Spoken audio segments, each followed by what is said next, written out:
ত্রিবেণী বেণীমাধবতলা মন্দির বাঁশবেড়িয়া হংসেশ্বরী মন্দিরে পুজো দিলেন হুগলির বিজেপি প্রার্থী লকেট চট্টোপাধ্যায়। পুজো দেওয়ার আগে দেওয়াল লেখেন ত্রিবেণীতে।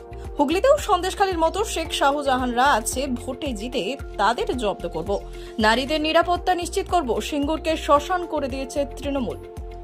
চাষিদের জমিতে কিচ্ছু হয় না।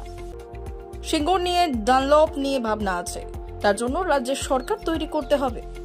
যেভাবে চুরি বেড়েছে, যেভাবে একের পর এক নেতা মন্ত্রী জেলের ভেতরে রয়েছে, যেভাবে লুটপাট চলছে, সবচেয়ে বড় কথা তৃণমূলে মাফিয়া দাঙ্গাবাজ সবচেয়ে বেশি রয়েছে।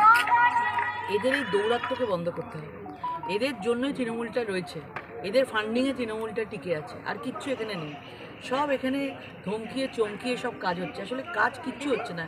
এই শেখ শাহজাহানের মতন সব লোক এখানে এসে বসে আছে, এইগুলোকে সব জব্দ করা, এটা হচ্ছে ফার্স্ট কাজ।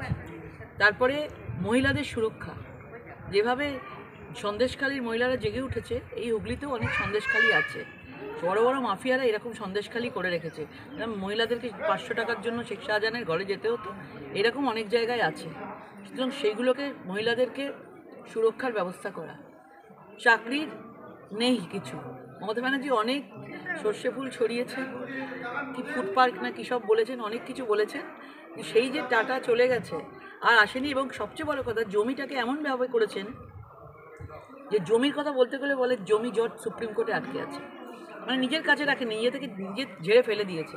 তাহলে আজকে ওদের যখন 2011-তে কৃষকদের যখন কথা দিয়েছিলেন, তাহলে এখনও পর্যন্ত কৃষকদের কিছু করেননি কেন? কেন সর্বনাশ করলেন?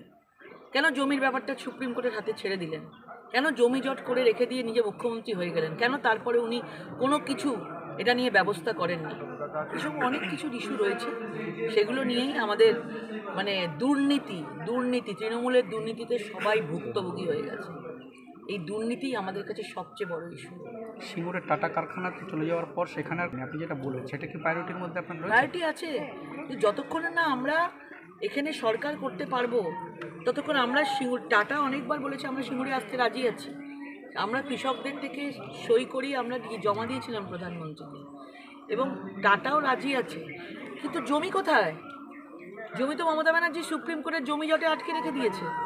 তিনি তো তার নিজেরটা কুড়িয়ে বাড়িয়ে নিজের ঠিক মুখ্যমন্ত্রী হয়ে গেছেন, বাকি ছেড়ে দিয়ে চলে গেছেন আধখানা মাঝখানে কাজটা রেখে।